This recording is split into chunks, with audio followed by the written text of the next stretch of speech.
Hello my loves, and welcome back to the channel, welcome back to this particular playlist, because it's been about 3 weeks since we've done an allotment vlog.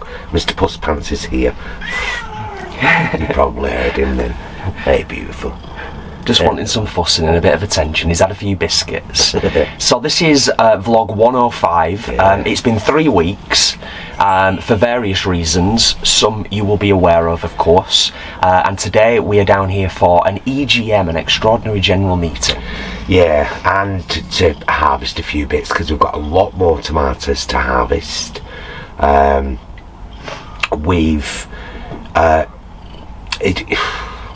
It's going to be a funny series of vlogs moving forward, because we've just been discussing, we've already tapped out.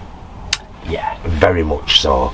The plot is in a right mess. It's just overgrown and full of weeds, and we've got no intentions of doing anything with it from this vantage point. We did, as you saw, we did plant a load of salad, and then got this weird and very focused weed infestation in the one bed. Yeah.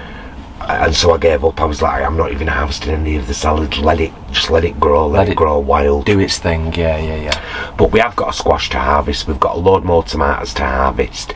We've enjoyed our tomatoes so much. If anything, we would. If you like tomatoes, it's worth growing them at home. We're gonna get a little polytunnel greenhouse thing for the backyard, purely for tomatoes. It's well worth it. It really is. And what everybody says about growing your own, it's absolutely true. Yeah, they're beautiful. We've pointed it out on several occasions over the last couple of years that we've grown tomatoes successfully. Is it an effort from seed? Absolutely. Not a major effort. Not a major effort, but it is well worth it. It really is. It is. It definitely is. Making sure your tomatoes have got adequate light, particularly in the early days, so and they space. Don't. Yeah. And they get a feed, not too often though, with like every couple of weeks once the flowers start coming through. Yeah. So yeah, it's we'll be taking another box of tomatoes home today. I'll be making a bit more pasta sauce for the freezer. As you've probably seen, very easy. I just blitz in the NutriBullet a load of tomatoes with tomato puree, water, garlic and a bit of dried basil. That's it. And then we freeze that in portions in the freezer, and we use it throughout the year. I've still got one from last year in the freezer, got one from this year in the freezer, which is great. It's nice to be able to do that. But it's lovely. We'll go and attend our meeting, and then we'll show you a few bits and bobs. There's a couple of lessons to take away from today's vlog. One which I'll give you right now, which is an obvious one, and another one, if I remember, I'll give you later. So the lesson to learn is, if you have an allotment plot, or you're thinking about taking on an allotment plot, if you leave it at this time of year for 2 to 3 weeks, this is what you end up with. So that's a valuable lesson to learn in terms of managing, or not, as the case may be, managing your and looking after your allotment plot. But yeah, but I'm sure a lot of people that have allotment plots and are happy there, like we were here, are happy to go to their allotment. The magic has as you know, the magic has died for us here. This is not a place we want to come to anymore, and it's a place we can't wait to get out of, to be honest with you. But we're just waiting until the end of the year, because we've paid rent up until then. And we've got stuff to harvest, haven't we? But we'll give you a quick look at what the plot looks like now, then we'll go to our meeting, and then we'll come back. Oh, it's a mess. Hello. What's a dear friend?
Jason just told me I look lovely. I said I feel lovely.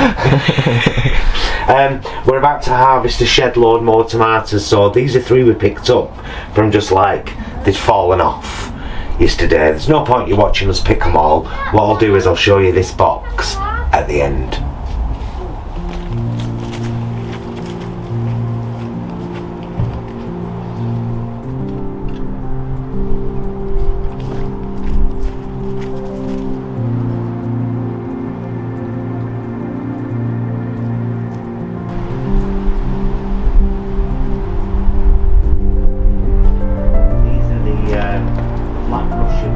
Yes.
Hello again, loves. Well, the meeting went better than we thought. It did, didn't it? Yeah, it did. Yeah. It did. It's, you know, a lot of people on here are on board with drawing a line in the sand and moving forward, and that's great. Now let's make that happen. Yeah. You know. Yeah. As you've just seen, huge amount of tomatoes harvested. I had a small box. I had to move up to the big one because there were that many in there, and there's still some that are green and, that will ripen. But if it was just the box we've already had and that, it'd be enough. Yeah. Well, I think we made the wise decision this year in terms of we've got more varieties of tomatoes this year than we've grown previously. Yes. We've got more just in general than we had last year. So the second lesson to learn is, of course, if we'd have repotted them a couple of months back and used bigger pots like it's supposed to, they'd have grown bigger and we'd have had more tomatoes, but we'd have rapidly run out of space in the greenhouse and they'd have all ended up with blight because they wouldn't have had enough space for the air to circulate. So something to keep in mind. Yes, we've actually managed to get as you've seen, a huge amount of tomatoes. Yeah. And we've been eating our own tomatoes for the last few weeks now, haven't we? And all kinds of stuff. I'm sure many of us watch our meals vlogs that go up on a Tuesday. Yeah. So we've been loving them. It's lovely to just kind of have them at home, to know we've grown them ourselves in our greenhouse and just eat them. And then as they start to soften and get not good enough for the plate, that's when I make them into pasta sauce that I freeze in portions. I can just take one out when we're having spaghetti bobs and meatballs and use it and still know it's our allotment tomatoes, which is amazing. And that squash, looking forward to trying that. That's gorgeous, that squash, isn't it? I mean, that's the kind of thing that you could literally just put it on a table and paint it. I mean, I wouldn't, but some people might. You know, in terms of still life portrait of a squash, it's a beautiful squash. A fancy thing. Of a fancy squash. The meeting has took it out of us. We're a bit knackered from it all. A lot of concentration, a lot of back and forth. But we're happy to leave today with our harvest. And what's coming up next in terms of the allotment? Well, what is definitely coming up soon is us sorting out whatever we can with our onions, and of course more potato harvesting that's coming as well, isn't it? Absolutely, and tidying up the plot because, you know, as we've said, we're still 90% we're leaving. We want to leave it okay for the next person, and if by some miracle things change over here over the next few months and we do decide to stay, we need it for us. Yeah, we do. So yeah, there you go. So that's everything for today. Hope you've enjoyed this little allotment vlog update, because as we said, it has been, I think, 3 weeks, but we've been busy boys doing all kinds of stuff and things. You've no doubt seen. Yeah. I love you, mister. Love you. Mwah. Love you guys. Thank you so much for watching. We'll see you again soon. Not guaranteeing next week, but until then, please be excellent to yourselves and each other. And don't forget, it's not just allotment vlogs on this channel. There's a whole playlist of shopping vlogs. There are recipes. There's us live. There's mukbangs. There's every time I go out to a restaurant, there's so much to chobble on. And of course our meals vlog every Tuesday. So if you're watching this Monday, pop on tomorrow and see what we had for dinner for the last 7 nights. It'll be right interesting. Bye, loves.